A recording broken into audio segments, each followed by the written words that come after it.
Welcome to the Nehemiah Entrepreneurship Community Podcast. I'm your host, Patrice Sage.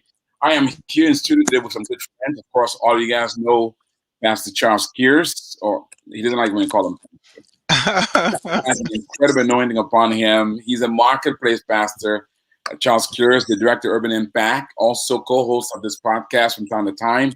We also have two friends of his. We have Mr. Garret Garland, and then we also have Chris Roberson. Today we're going to be talking about an uncommon partnership for job creation. Really, it's like a three-year partnership here. You've got Charles that partnered with Garret, and you have Garret that partnered with Chris Robinson, and together they're collaborating together for job creation. One of the reasons why I asked them to be here in studio, I heard an incredible story about how Garret met with Chris, where Chris was at the time of their meeting. And he gave Chris a few challenges. Fast forward, today Chris is in a whole different financial reality. And I said, I want to get that story on the air. Particularly, we're talking about North Carolina. You are a boomer, right?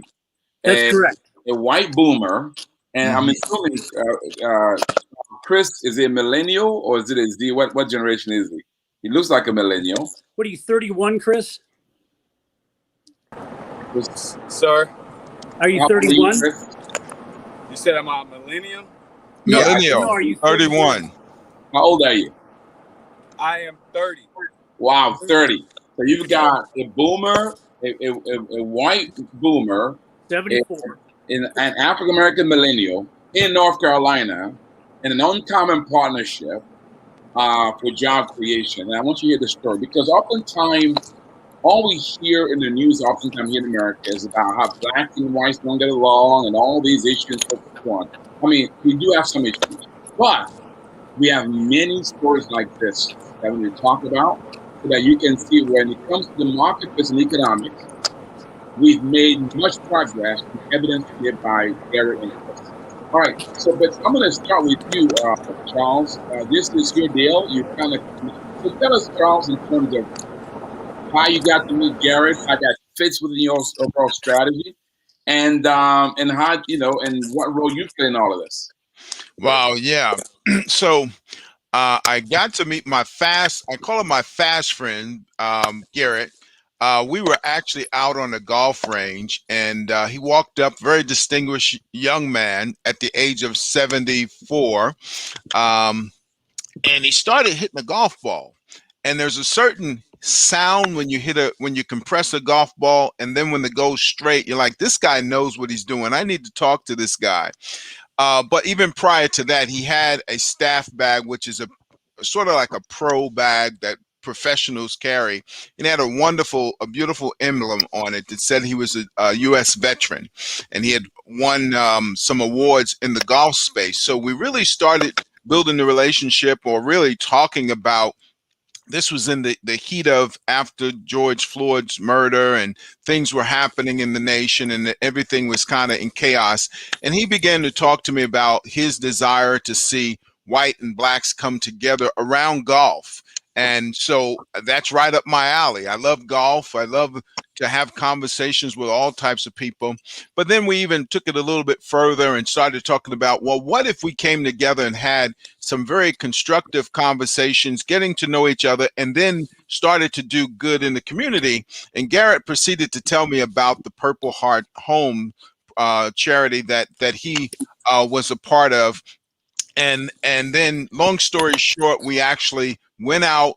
That was on a green grass facility. So we went out and played golf on a green grass facility, which he proceeded to tell me about Chris and, the work that he was doing with Chris and his business, how he's developing his business. And he and I have built out Golf for a Change. And so for those of you that have been on our website, you look at the Urban Impact, myurbanimpact.com, you scroll down, you see Golf for a Change, because it's part of our strategy to bring people together, to have real constructive, open relationships where unique conversations can take place, where we're not, we are, and Garret says it best, we are more alike than we are different. And we want to emphasize those types of things. And so we met and we've been building the relationship, and now we are also helping to build Chris and his team, his business, and possibly helping Garret to build his business as well. So these guys have been really a great example of when people come together that we're able to accomplish more than when we're fighting. Wow, I love it.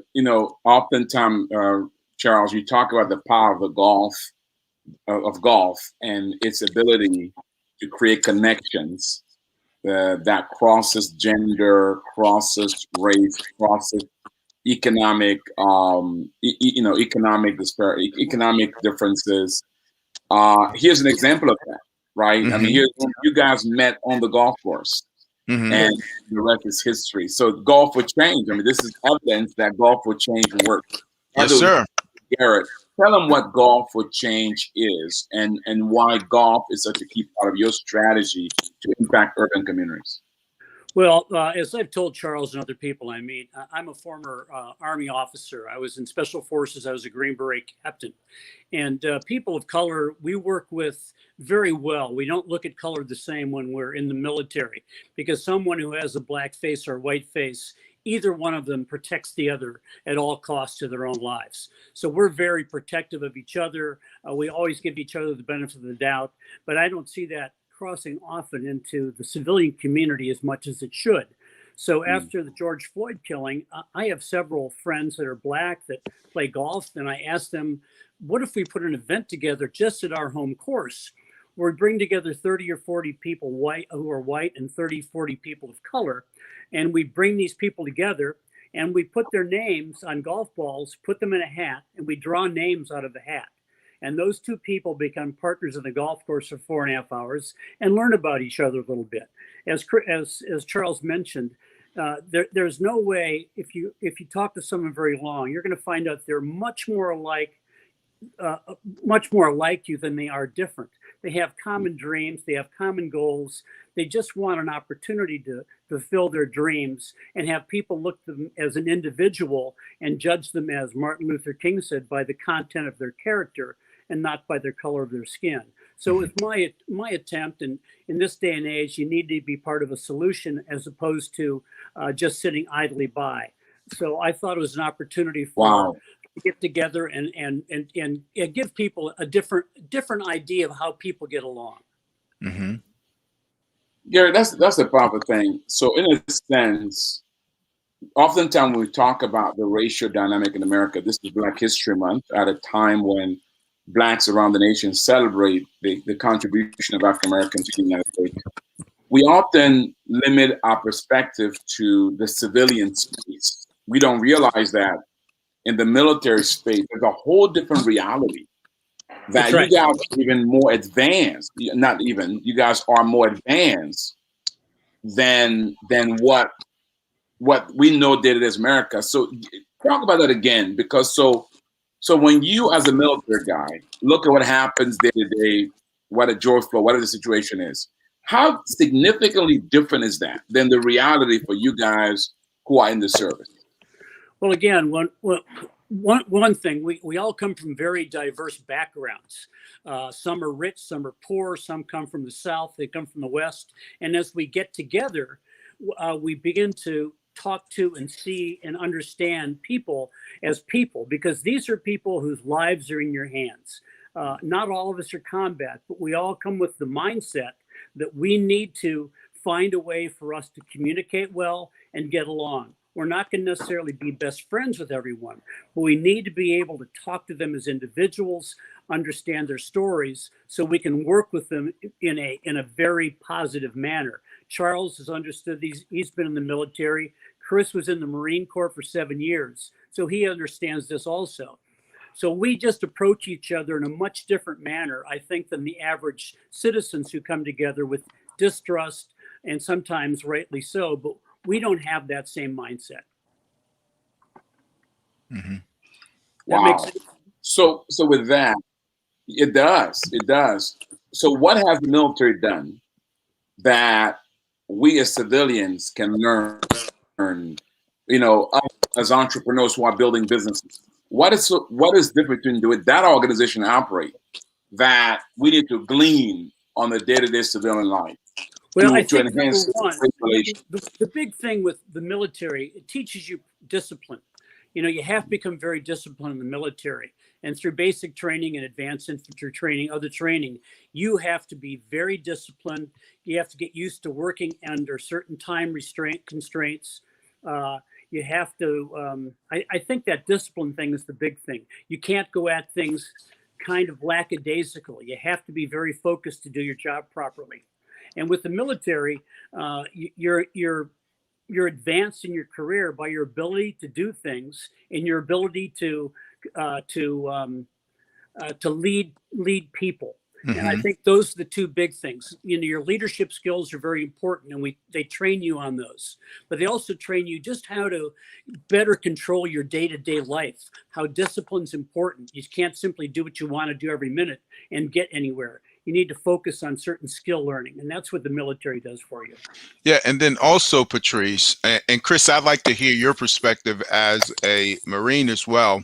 So I served in the Army, and just a reminder of when I was in basic and my individual readiness training, that I was thrown into a platoon with guys from all over the country in different walks of life.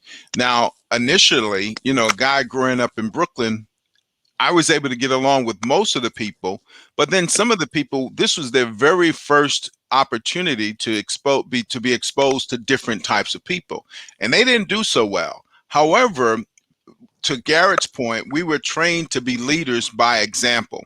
And I remember, and I'll tell on myself because I won't get mad at myself. I remember getting in a fight with an old boy from Kentucky. I was the platoon leader. Sergeant, my drill sergeant told me to have the guys in formation when he got back out. And I turned around. This guy was still smoking a cigarette. I said, Murphy, by the time I get back to formation, the head of formation, I want to see you locked up in the ranks. And I turned around and he put his boot in my behind, man. And all I knew was go back to Brooklyn. Long story short, I got into some fisticuff and almost went to jail because my platoon sergeant said he had given me the authority over the platoon, and I needed to act accordingly with my leadership skills, and more was required of me as a leader.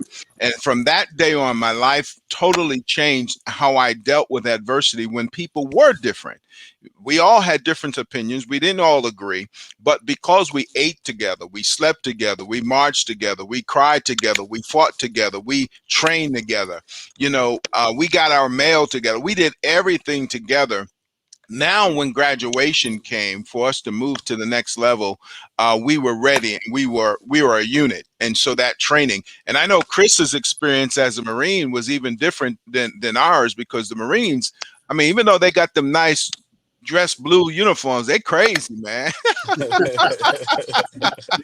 Chris, talk about that experience, if you will, as a Marine, and how it has brought you together to work with other people. I feel like joining the Marine Corps made me really diverse. It definitely gave me that camaraderie to all military personnel, honestly. It's just, I feel like when you're around somebody that was in the military, you can kind of tell, just like Mr. Garrett said, that discipline, the way they carry themselves. A lot of the guys, and it's kind of crazy because I think that's what me and Mr. Garrett really related at, is our military background. And with a lot of my guys that's starting to work with me, they're former military. And I've had guys that I don't judge anybody. I heard guys that don't work with me that's done been in prison. I've had guys that's worked with me that's been in the military. And there's no difference in the person, but the training, the initiative that people take, the drive, the will to get the job done. Is definitely a difference between a civilian and a regular personnel. My guys that are in the military is like, they'll do anything to get the job done. And it kind of reminds me of myself, and it's no questions, no ifs, ands, or buts about it. It's just, that was my order. That's what I'm going to do until the mission is complete. I feel like the training that you get is, we got this thing in the Marine Corps, and it's called JJ Did Ty Buckle, and it's 14 leadership traits that they instill in you. And it's things like that civilians are getting pushed to do. And I feel like if I hadn't went to the military, I wouldn't have learned those traits. And I feel like it's definitely made a difference in my life. As far as being a leader, it's just whenever when you've been in the military and you experience that no lackadaisy moment, I feel like you really use that in the civilian life. Like when you've been places where you don't get the option to be lax, That's it right. kind of instills that in you when you're in the regular world, that guys that never had that pressure on them, they wouldn't understand. I'm in Afghanistan, I don't have that option to be lazy. And it's kind of, when you've done that for months and months, it becomes who you are, versus somebody that's been in the regular world that just kind of had everything handed to them, or just, and not everybody is like that, but just haven't felt that pressure of needing to be perfect or having to worry about the man next to you to make sure something is done. Then you really kind of don't understand, to be honest with you. So I feel like the military is definitely a changing point for a lot of people, and definitely a relatable and distinguished thing that you can kind of tell among people in the military, to be honest with you. Wow, I love it. We're talking about uncommon partnership job creation, talking with Charles Kearse, Garret Garland, and Chris Robinson. We're talking about how they formed this partnership, which began on the golf course and then in the business space, and how the three of them having military background, they can see and operate cross-racial, cross-socioeconomics, all for the common good. But then, so the idea of this job creation piece began with Garret, you and Chris getting together. So Chris, so first of all, tell me a bit. So you went over to Mr. Garland's place. Tell us about kind of how you got to him, and Garret, tell me how you responded. Let's talk about how this thing evolved from where that was. All right. So the way it all started is I was working this job. I was working this job called Cargill. I did a little construction. Well, actually, I did a lot of construction before, and I became a certified carpenter. And I actually left and went overseas. When I came back, the job had slowed down so much from leaving with the military, because I actually did time in the reserves too. So when I actually came back from overseas, it slowed down. They wanted me to go to Canada, and I couldn't do it. So I I became a heavy equipment operator. I worked at this company called Cargill, and I mean, wasn't really making anything, working third shift, working in the middle of the night. And I used to tell my girl, man, I could do a lot better. I'm a numbers person in the back of my mind. So I'm thinking in the back of my mind, if I'm making $15 an hour and we're making dog food and we're running a pallet of 40 bags of dog food in 5 minutes, and one bag of dog food costs $20, and I'm only getting paid $15 an hour, something's a problem. We just made more than my week's salary in 4 minutes, 4 to 5 minutes, So I constantly just send my resume out, constantly just apply them. I know I could do better. I've been in the Marine Corps. I got a lot of traits. I got a lot of skills. So I sent my resume in one day, and I sent it to Garret. And Mr. Garret called me one day, and he had me come in, and we sat down and talked. I think we talked for a good maybe 30 minutes to an hour. Yeah, that's right. We got through talking, and I thought I was actually applying for a job. And Mr. Garret was like, well, this isn't really a job interview, but I like you. We really clicked with our former military talk. And Mr. Garret gave me a contract, and he sent me to a job that I got a good attitude. I went in the fire on that one. But it ended up working out, and it built a great relationship between us. And I feel like it showed that I'm willing to get anything done that he throws at me. And we just been he laid the foundation down, and we kind of been going from there. Wow.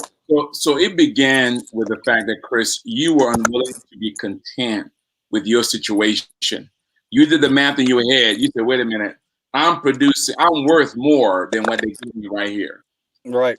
But you didn't quit. You kept working, but while looking other places. So Garret, what was it about Chris that struck you to give him a chance? Well, I've told the people around me, I've told Charles this, I've told Chris this. I hire mostly for attitude.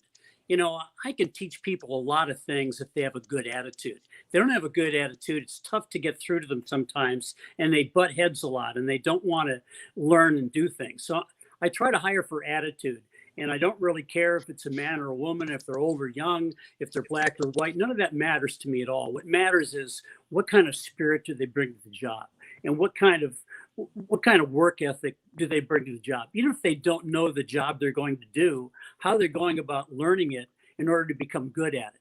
Well, Chris, right away, when you meet Chris, he's got this infectious good attitude. I've never seen him in a bad attitude. He's got the smile on his face. You know, you kind of brighten up the minute you see Chris. Chris is just a good person, period. You know, so I saw that right away, that he was a great person. And he was kind of in a dead end job. He told me about it, same as he told you just now. And he said he was making X amount of money. And I said, well, I think I can pay at least $25,000 more a year. Well, gosh, that's a big difference from where he was before. Another $25,000. I said, I guarantee you that. I guarantee you, Chris, when you heard that he can do 25,000 more, what went through your mind? Well, honestly, I played it kind of cool, but the first thing I did is I went out there and called on the phone. I'm like, man, we made it. I said some things about the game because I knew it's nothing I couldn't handle. I feel like honestly, after me and Mr. Garret had our talk, I went home to the house. I think I looked at YouTube for about a week and a half straight on blinds. So let me tell you. So Garret, go ahead. We had been, unfortunately, our top guy had been killed in a motorcycle accident. And Chris was coming in to fill this position. He didn't have a lot of experience in blinds, but he did have some carpentry experience. The job we had for him was more than 200 miles from our office at a hospital, and it was doing things that were very, very difficult. Plus, the people he was working with were very, how do I say it? They weren't very helpful. They were kind of nasty on top of it. So no matter what he did, it was never good enough for them. No matter what we did, it was always poor, even though I know he was trying his hardest. So it didn't, he worked hard those days. He worked long hours, but no matter what he did, it didn't work. So we brought him back in and we started getting him smaller jobs, and he was learning from one of the guys in our office. But boy, he took the reins and he said, man, I can do this. And he continued to work hard. And every single day he'd come in and work hard. The second week he comes into my office, I can tell you the story. And he says, Mr. Garret, I can't work today. I said, why is that? He goes, my truck got stolen yesterday. Your truck got stolen? How'd that happen? He said, well, I was going in to get gas after I come back from a job. Unfortunately, I left my keys in the ignition and somebody jumped in and stole it while I was paying for my gas. All my tools are in there. I can't work. I said, oh, that's really a shame. I felt terrible for Chris. So we talked for a while. I said, Chris, do you have any money saved at all? And he said, I got about $2,000. So I said, Chris, I'll tell you what, can you find a truck for about $4,000? We'll loan you the $2,000. You put $2,000 in, and you buy a truck and you can pay us back. This was only after you work 2 weeks. I just knew he was the right guy to do it. So to make a long story short, Chris bought a truck that he still has to this day. And we got him tools, and Chris paid us back within a month. He must have spent 75% of his money on paying us back immediately, which was, not necessary, but it showed me the heart and the soul of this individual. And he kept on working hard, and he definitely passed that number that I promised him, 45,000. And every year he's worked harder. Now he has a crew of his own. We just finished a very, very large project. And I'm not going to tell exactly what Chris made this year, but he made more than 6 figures. He made well over $100,000 this year, his 3rd year with me. And I'm so proud of that. I just think it's such the most wonderful thing that he gets to help fulfill his dreams now. What an incredible story. I mean, he comes to you. First, he's unsatisfied with his situation. He doesn't quit. He starts looking, and then he comes to you and he switch on. So, Chris, tell me a bit. I mean, how has this impacted, Chris? If you could tell yourself, I'm not sure if your phone or whatever is on the other side. You look the other way. There it is. Yeah, there you go. So, Chris, how has this impacted your life in 3 years? I mean, you are over 6 figures now. Honestly, it's impacted it as far as self freedom. I get a lot more time with my kid. I get a lot more time with my family. But I'm gonna be honest with you. I spend a lot of the money back with the guys because Wow. I want Mhm. everybody to. I want everybody to have the same opportunity as me. Mm. Like my pay has definitely changed a lot, but it's been weeks where I honestly will make less than my guys just so they can have the same opportunity as me and we can all grow as a team, to be honest with you. So So I you are feel, so you are reinvesting it back into you. So let's talk about that because yes, so sir. first, so Garret ensured you a job, right? A job with better opportunity. But then now let's talk about that. So let's talk about how it went from you to now you having a team. Talk about that transition for me.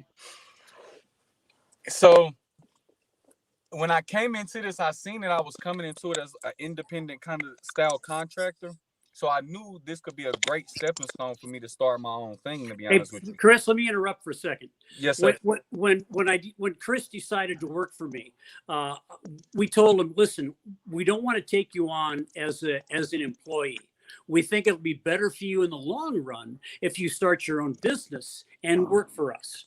Therefore, this is your company. You'll work Mhm. for us about 99% of the time right now, but it'll afford you the opportunity if something were to happen to us or other things come up and come along, you'd be able to work in those arenas also. So this is Chris's business. He just happens to work with me as a business partner. So it is not he's my employee. He is my business partner because I'm dependent upon Chris to do all the labor in our work. And I do a lot of the bidding. I get things done. But I without love it. Chris, I wouldn't have a business. So he's kind of a subcontractor to you. So That's you correct. It's so his you own did business. more than give him a job. You gave him a business opportunity. Correct. Yes. Mhm. So let's talk about. Oh well, we lost Chris. Well, we lost it, but let me say that's perhaps one of the most powerful partnerships you can develop because when you hire somebody as just a job, I mean, there's a budget that you have to keep, and obviously there's a margin that you want to gain. But when you give someone a business opportunity, as Garret has given to Chris, and now I'm working with Chris and his team to help to grow them so that they can grow the opportunity that they have at hand. And so I think that Chris has done a tremendous job, and he's got some tremendous guys working with him to reinvest back into his community to create jobs. And this model becomes a solution that we can duplicate. So, Chris, thank you for, getting the opportunity with Mr. Garret and seeing that you needed to build a team around you. And as you build that team, there's an investment. You're making an investment back into your business that eventually is going to pay off even greater than if you were just to have a job to just take care of you and your family. You're taking care of the entire community. Speak to us more about that as well. So I feel like this right here is one of those traits that I learned in the Marine Corps as far as being a leader. And that's why I've been invested in my team because I feel like it takes a team to actually grow. That was part of one of the things I learned and Mr. Garrett does refer to us all the time as a business partner. I really do thank him for that opportunity. And that was one of the things I looked up when I was looking into starting a business and even with when I was a Marine, I had a staff sergeant tell me one time when I was in the Marine Corps, he told me, he said, if they hate you, they'll follow you. If they love you, they'll die for you. And I try to stick with that. I feel like if my team, I can go in there and just give them instructions all day and it's going to be like a regular 9 to 5. But if I bring them aboard and we all feel like we're winning together, there's Hmm. nothing we can't do.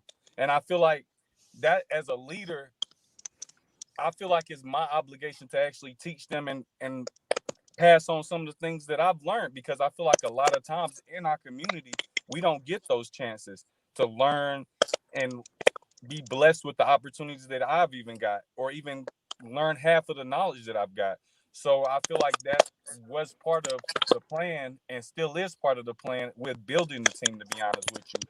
If I can pass on as much knowledge as I know to other guys, and they, even if it gives them a little spark to even excel past what I've learned, and they can take that knowledge and pass it on to somebody else and somebody else. I feel like I've done a little portion of my part. to be honest with you. So that's part of the goal as far as me growing. This I don't really want to be the richest man in the world or anything like that. I just want self-freedom, and I want the people around me and the people that I know to grow and gain the knowledge that I've got, to be honest with you. So that's why I say, like, yeah, the money has changed, but it's not fun having no money if can't nobody do nothing else with you. You know, I can go to a 5-star steakhouse and I got my friend with me and I'm paying for him. It ain't no fun, you know. So That's right. Yeah. Well, Chris is very generous also. We go to lunch whenever we can. We get busy. I think tonight we're going to go golf balls, aren't we?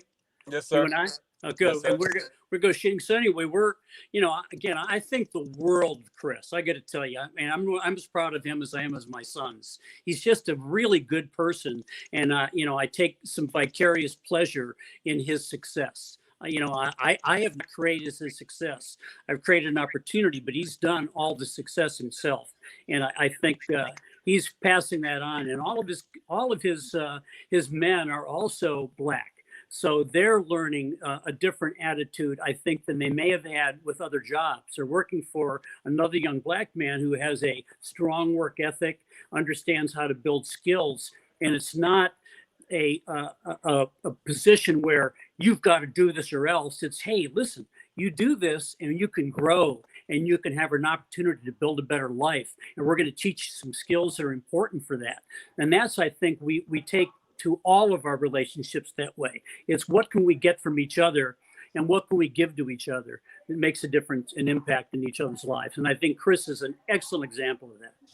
And speaking on capitalizing on what Mr. Garrett said, it really does make a difference, to be honest with you.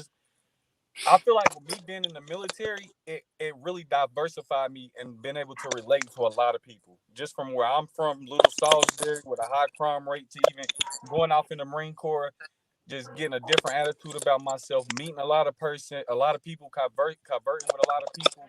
I feel like it helped me relate to a lot of people. It makes me able to socialize with a lot of people. I had this guy working with me, and I posted on Facebook one time. I said I need a third person to start working with me. This is when I was first growing, and this guy had just got out of jail. I never knew he just got out of jail. I just knew him like a couple times from back when I was in high school, and he ended up messaging me. He's like, "Man, I really need a job. Can you please give me a job?" So I'm like, me being small, I don't do no background checks or anything like that. So I'm like, come on, man, I need somebody to start with me. Or come to find out, he just got out of prison like 2 weeks ago, and he been in prison for like 10 years, And we get down the road talking, and he's talking to me about how he been shot and this and that, and he's like, "Man, what made you give me an opportunity?" I'm like, "I'm not judging you from off your background. I just need this work right now done, I'm like, as long as you can do that, we can make anything happen. And Right. it really helped him. It kept him off the streets. It kept him clean. I helped him get off of probation. I was writing his probation officer letters.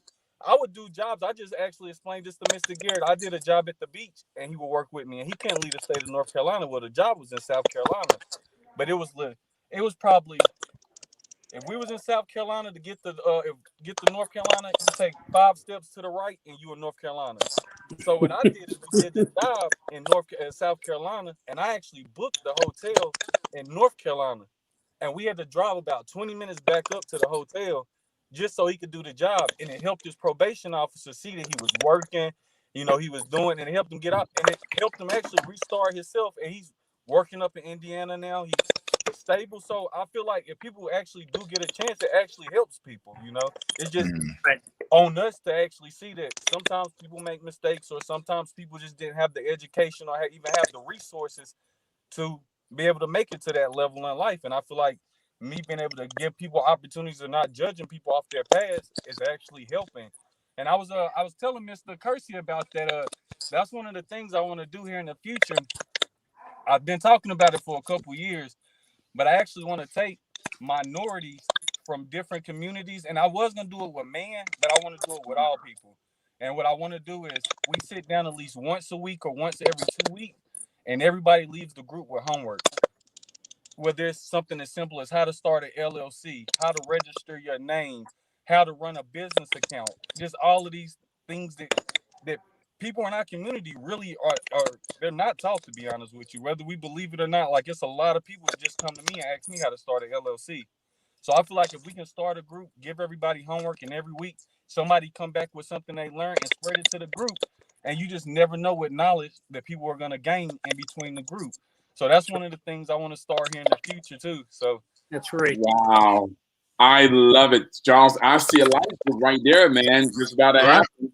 Oh yeah. Incredible. Yeah. We're Yeah. talking with By the way, Charles I'm sorry. Kearse. Let me interrupt for a second. I got to tell you. So when Chris was starting, he made some errors in the job that cost us money. All right, but there's a difference between making errors in the job when you're trying hard, as opposed to making errors on a job when you're just careless and don't care. Chris only made errors that he didn't quite know about. So I never took any money out of his pay, no matter what it costs us, because he was training still and he was trying as hard as he could. I think that's an important distinction. When you hire someone, if they're careless and they don't care and they're costing you money, it's unacceptable. If they make errors because they have been trained properly, totally different situation. As long as they're willing to learn and profit by that. And every time Chris does something like that, he always comes in and says, "I'm so sorry. I know I made that error." And we're always good with it. I've never had bad words with Chris. I've had a couple times when I've gritted my teeth, but we both have probably each other. But that's business. But I love him. I love him like a son. I just think he's a great man. Wow. likewise, Mr. Garrett, likewise. We're talking to Charles Kearse, Garret Garland, and Chris Roberson about an uncommon partnership that has not only created a job for Chris, really a business for Chris. Now Chris is employing others. What a powerful story. So I have a question for the three of you guys, and then I'm gonna drill down another line, then we're gonna wrap up. So my first question for you guys is this. As I'm hearing this story, this is not government funded. These are three individuals. This is a businessman just in the marketplace, giving somebody a chance and creating a platform where he becomes a businessman, giving others a chance, and it goes on and on. How important is this for Americans as we think about our racial and social dynamic? How important is this kind of stuff to our racial divide and our social issues versus looking to the government? So I want to start with you, Garret. How important is this to the transformation of our society than just the tendency that we look at the government? Well, again, this is my belief, and again, I've told Charles and I have talked, Chris and I have talked. I learn from other people, so my views aren't intractable. They aren't simply this is the way I think. I'm never going to change. But I feel it's really important for people to have a sense of self-worth by what they've earned. There's something powerful about saying I've earned this. With our charity, we don't give things. We actually do a charity for disabled veterans, older veterans who have spent their lives working and making their own home, paying for it. We go in and rehab those homes at no cost to that veteran, because that veteran has worked hard to make that home. Younger vets, we put a half mortgage on a property and make sure that they understand that they're responsible for this home and they need to make payments on half this value. And if they make those payments, we'll donate the equity to them over a 5-year period. And that gives them, it's powerful when you have the sense that I'm the one that earned this. Nobody gave it to me. And I think often people are marginalized because they don't understand that power of owning your freedom, I call it. You own your life. It's not nobody, you're not beholden to anyone for what you do. You've earned this responsibility. You have your own freedom, and you can hold your head high and feel very good about yourself. And unfortunately, a lot of people don't get that if they've been downtrodden for long periods of time or been marginalized for long periods of time. They don't understand the power of it. And I think we can teach some of that. Wow. Chris, how important is this? I mean, what Garret did to you, what now you're doing to others versus just waiting on government to do something? I feel like, honestly, this is needed. I don't feel like we should depend on the government. I feel like we should be able to sustain and live our life on our own terms, to be honest with you. And I feel like it's really easy. The knowledge just hasn't been able to be passed down with our older generation. But now social media, network, and I feel like the information is there and easy accessible. I feel like it's really needed to change the today's society and what's going on. Like Corona happened, me and Mr. Garrett never stopped working. Right. We kept going. So I feel like that to be independent and to not depend on the government or anything of that nature, I feel like is definitely needed, to be honest with you. Charles, you the lead the urban impact. I mean, how important is this? You know, how do you see this down to your vision of entrepreneurship in urban communities?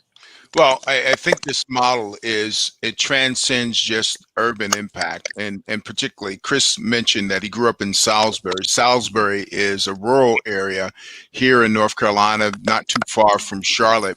And what I see is an opportunity for us to come together. So this represents the coming of to get together, the working together to create opportunities not only for Garrett, which is part of his business strategy. He needed good people, good motivated individuals to help to fulfill the jobs that he was outbidding.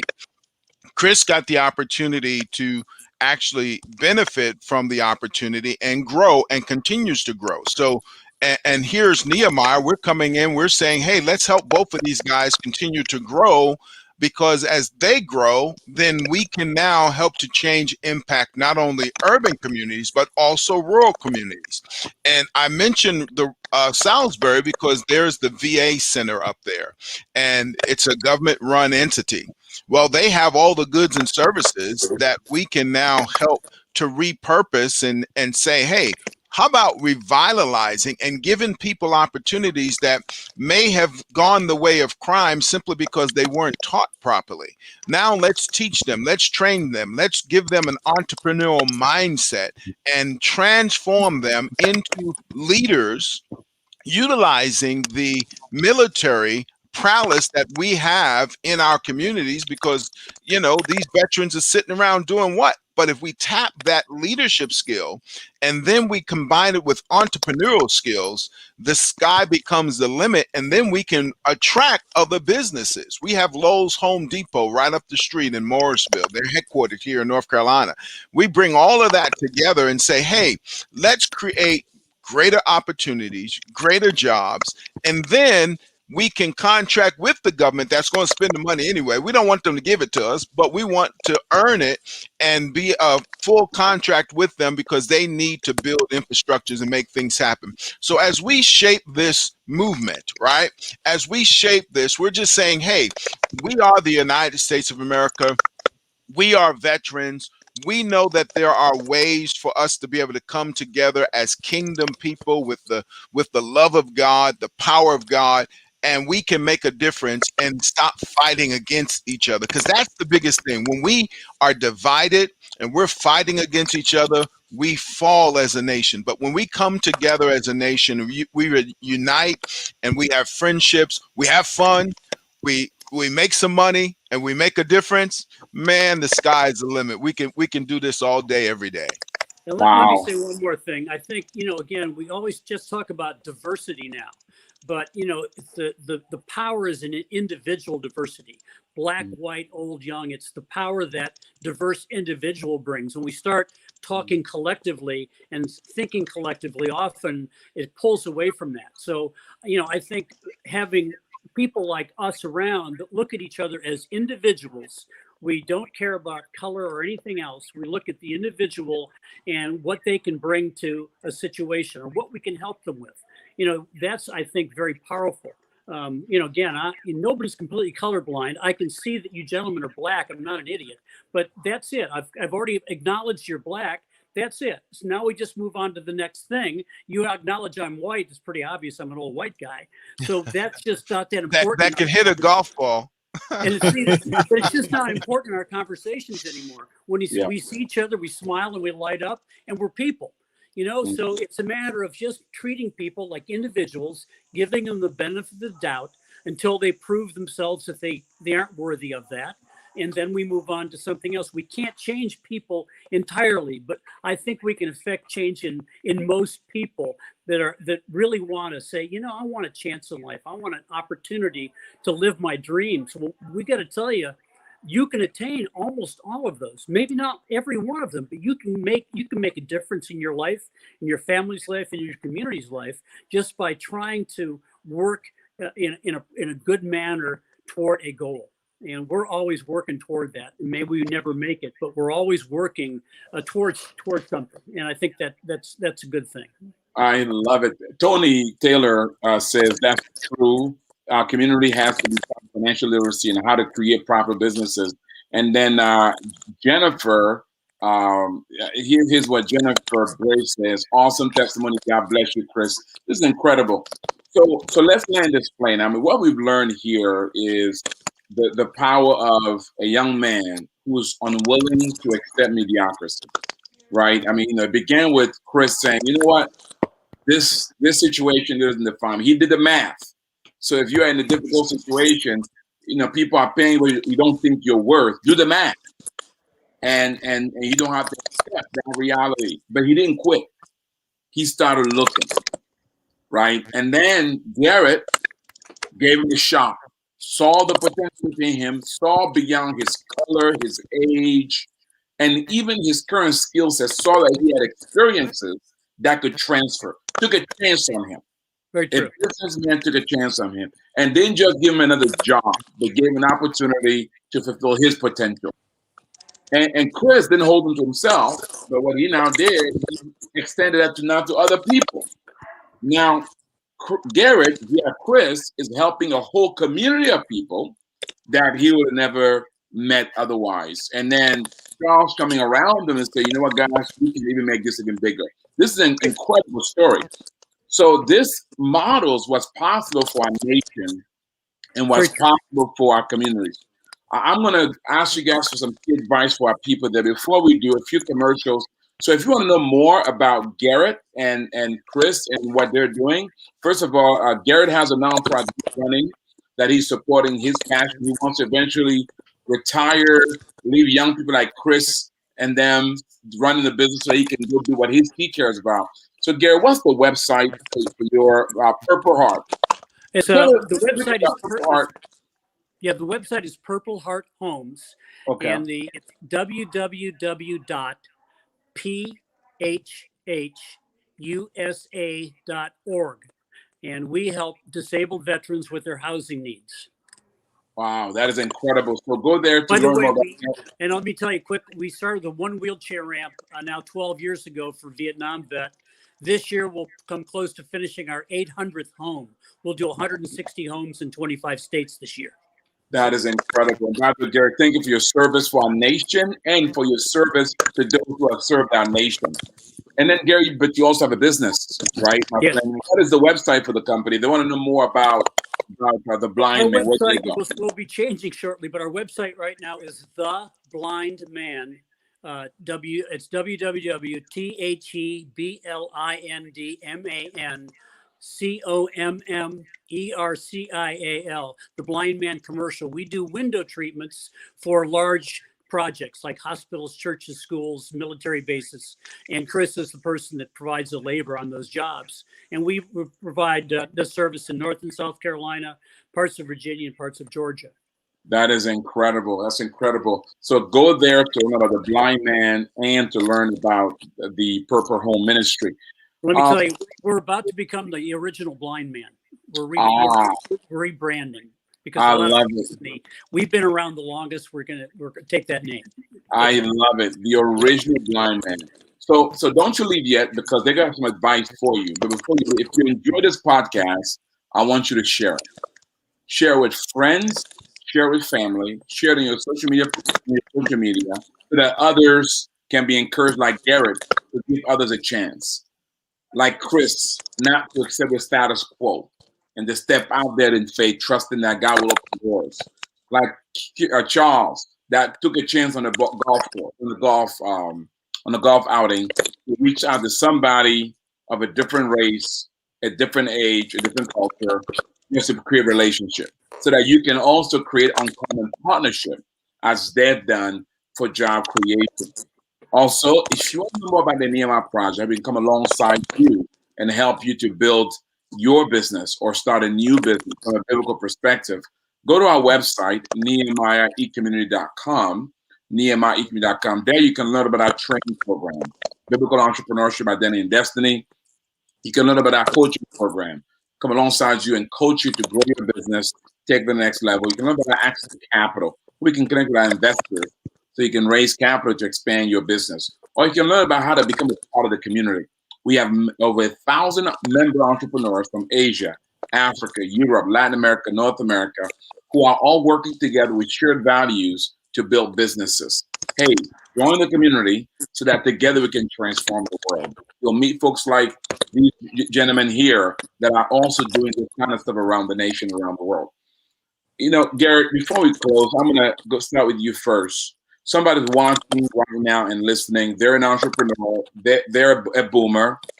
And they want, like you, to believe in this generation, in the Kearse generation, especially those of a different race and culture. What advice would you give them? Say, you know what, I want to do what Garret did, and I want to be able to extend that level of grace. Give us advice. What would you advise them to do? How do they get to where you've gotten, Garret, where you were able to build this kind of uncommon partnership? Thank you. I think Charles and I have talked about it. We're both people that have never met a stranger. I go up and talk to people as a matter of course. I want to hear about their lives a little bit. I'm outgoing. I love to hear about other people's stories. But by the same token, when I'm talking to them, I talk about our charity, and I talk about, that we can improve relationships, especially. I'm very proud that I actually have real Black friends. It's not somebody I wave at and I know their name or don't know their name. I know them personally. I know about their lives. And they have enriched my life. And I think we have to tell people that understanding someone from a different background and a different ethnicity is a positive in your life, because it helps you understand how, number one, they can affect you, and maybe more importantly, how you can affect them and take them to maybe a level they haven't understood before because they've never been approached by someone who is willing to help them. So I'm always looking for the best person, and I try to hire the best person, but sometimes the best person is the one that jumps out first in my mind. It may be the one that I look, this down the line, this person is going to work out better because of their attitude, number one, their work ethic. And, again, those are things you got to look at, and you have to be colorblind. My general manager is a woman. She's married with 2 children. She's a terrific individual. I didn't want to hire a general manager because it was a man she was just the best person for the job. So try to hire for the best person for the job and train them to do their job as well as they can. And they'll pay you back in a lot of ways. I love it. And also, I think, Garret, I heard you also earlier talk about show them grace, invest in them. And then because part of it, you showed Kearse some grace, right? You invested in his potential. And that's what paying off for you. And it's, well-deserved, well-earned. I love it. I love it. Kearse, there are many watching and listening, and they're saying, I want to be like Kearse. So, Kearse, what advice would you give other young people watching and listening who are saying, I'm in that situation, Kearse, where I'm not happy where I'm at my job, either because I'm not making enough or because it's not my sweet spot. What advice would you give them from what you did to get to where you are that they might be able to do? My camera is kind of like muted. I don't know if you can hear me. We can. Okay. Yeah, we can hear. The advice I would give is never give up. Never give up, never settle. You're going to have to do a lot of research on your own. It's going to feel lonely, to be honest with you. I spent a lot of time on the road just putting in work from the beginning just to get to this point, to be honest with you. You're going to go through a lot of emotions. Just don't give up, to be honest with you. Never settle, never give up. Just keep going for it and just really put it in God's hand, to be honest with you. I prayed a lot, to be honest with you. I have, so. Wow, I love it. Never give up. There's an African-American businessman, the first African-American billionaire, Reginald Lewis. He had that model. He said, never give up no matter what. That was kind of his mantra, and he did well with Beatrice Corporation. Charles, this is kind of your making. You lead the Urban Impact. this is part of what you want to see happen, that people listening and watching, they're saying, what does it take to be part of this movement? So first, speak to those who want to be a part and who's saying, I want to see this kind of stuff happen in my community. And then also, if you can pray for us, for those listening and watching, so that they might be inspired to be like Garret, so that they never meet a stranger. Because that's what it takes. It takes men and women who are willing to go out of their comfort zone to connect with others for job creation, for the glory of God, for the sake of our nation and community. So, Charles, I turn to you. Encourage our people as to how they might create this kind of uncommon partnership in their communities, and also pray for them, please. Right. And so thank you, Patrice, and thank you guys for joining. I want to leave us with this. There's a scripture in Psalms 33 that says, when the brethren dwell together in unity, their God commands the blessing. And so we started talking about our experience, our military experience, and how we depended on and needed one another. And it's that camaraderie and that faith and trust that we were able to build in our fellow soldiers, that if something were to happen, we knew we can count on the guy in our foxhole to fight to his death, to lay down his life. And the Bible talks about being a friend to people, to be willing to lay down your life for your friend. Now, everyone's not going to be your friend, but as citizens of the United States of America, it behooves us to come up with solutions, to come up with answers, not to be fearful, but be full of faith that we are still a nation, a great nation that can come together, work together to create opportunities for all, not only here in the United States, but abroad as well, because we're still a leading nation.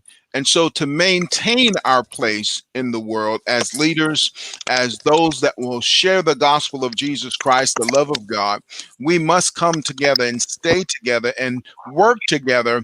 And even when we disagree, we don't have to be disagreeable, right? We can agree to disagree without being disagreeable and come together and create solutions, because the four minds on this call, the fifth mind with Victor in the back office, backstage doing everything, makes us better than just one mind by itself. And so don't stay isolated, be coachable. We just saw Tom Brady lead his team to winning the Super Bowl. They had coaches. We have coaches here at Nehemiah, at the Nehemiah Project with the Urban Impact. We want you to come and be trained and coached. You've got various guys and generations, and I won't point out who the oldest guy is. He just happens to be the white guy up there that can hit the ball. But then I'm the second oldest guy, and now we got these young men coming around, and we're joining ourselves together so that we can do something great and leave the world a better place than what we found it.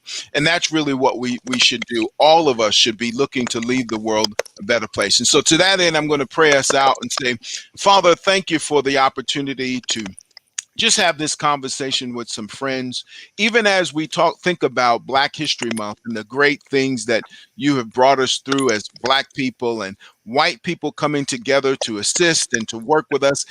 There's evil in the world.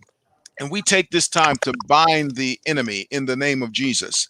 And Father, we just release the love of God so that we'll have more men and women coming together, willing to work together to give people opportunities, to create jobs, to create businesses that people can take care of their family and raise them up into a place of freedom so that they can be the very best that you've called them to be, and we can be the very best that you've called us to be. And Lord, that we might leave this world a better place. We pray for your blessing. You said, when the brethren dwell together in unity, there you will command the blessing. We thank you for commanding your blessing on Nehemiah and all those that are listening and all those that want to be a part. Father, we're here to serve. We want you to bless us so that we can be a blessing, and we give you praise for it in Jesus' name. Amen. Amen. God bless you all. Thank you so much. Thank you, Charles. Thank you very much, friend.